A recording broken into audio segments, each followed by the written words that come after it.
woman now has a major gift of healing on her life. Major.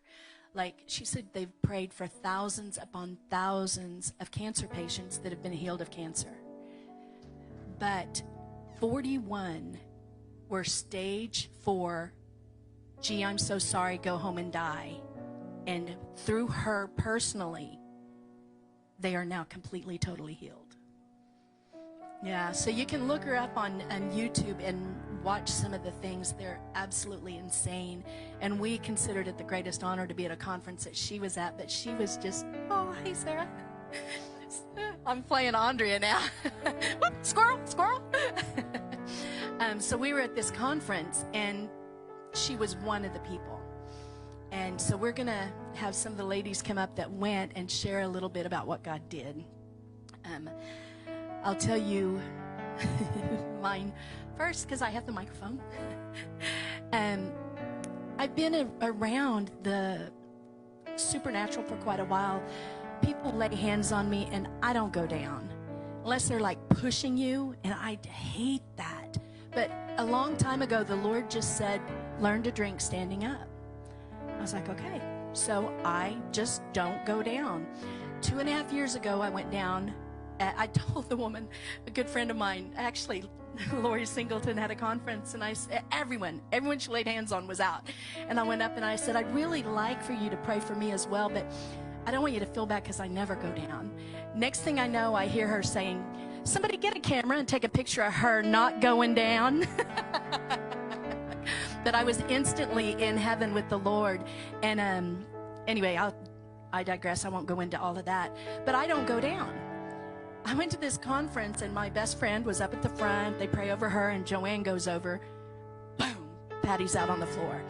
And so I'm up there videoing, and then I hear her say, where's Kristy Hill? Because they use our Facebook name when we registered. And so I said, right here. And she comes over, and she starts saying things over me. And then she goes to pray for me, and it was like a lightning bolt hit my chest 3 times. It was like, bam, bam, bam. And I don't do this and fall out like everyone else in the room. I was like, and I mean, I am not joking. I'm down on the ground. She is ministering things there's no way she can know, and she does like us. She is not a 5-minute prayer person, let's go on to the next.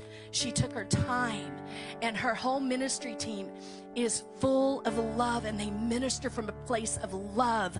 I mean, it was almost like a mirror of this ministry.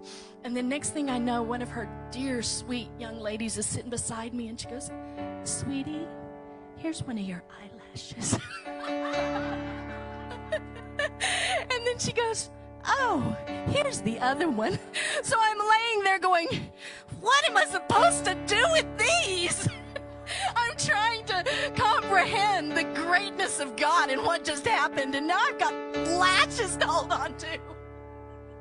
It was crazy. And then the other girl, whom I hope you guys get a chance to meet, her name is Sherelle.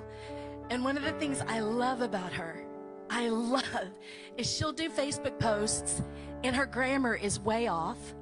You can tell she is not educated. We found out this weekend she doesn't have a high school diploma, and God is using this girl. It's like this great big banner that said, how dare you say I'm too whatever to be used by God. She sees angels.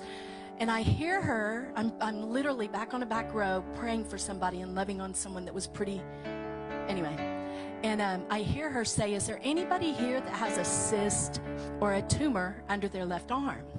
Well, about 2 months ago, I had a cyst, and it got to be about the size of one of those big shooter marbles. You know, most of you guys are probably too young to know what a marble is, let alone a shooter. A bogey. Anyway, it was really big. And I went to the doctor. It had a big bruise around it. And the doctor said that they couldn't lance it, and it would not go away. If they lanced it, there's too many muscles right there, and it would risk me not having full mobility of my arms or whatever, all this stuff. And he said, but more than likely, you're going to have several of them come back. Then come and see me, and we'll talk about what our next options are. It wasn't malignant or anything, but we have intercessors that pray for the people here. So I was like, I'm not worried. And they have been praying. Well, she calls that out, and I'm in the back, and I'm like, maybe I ought to go up there. And two people jump up and go up there, and then she points at one, and she says, you, come up here. And so I thought, well, she needed her. I didn't even go up. And then later, I don't even know if it was that session or another session, the whole front is packed, and the girl's up there again, and she said, anybody with tumors or cysts, come on up here. Well, I had a sleeveless top on and a jacket, so I went to Gail. And I said, will you help me find that cyst? It's right here. I said, I can't find it, and I just want to know, if it's gotten smaller. She's digging around, and she's like, it's not there. I'm like, yeah, it is. You can tell because it's got the big bruise on it. She's going, I'm telling you, it's not there. I'm like, oh, okay. I didn't believe her. I go to Patty, who had seen the cyst. And I said, will you find that for me? I want to see if it's gone down at all. And Patty's like, it's not there. I went, you are kidding me. And she looked, and it's gone. I didn't even go up, and God completely dissolved a cyst. Was that cool?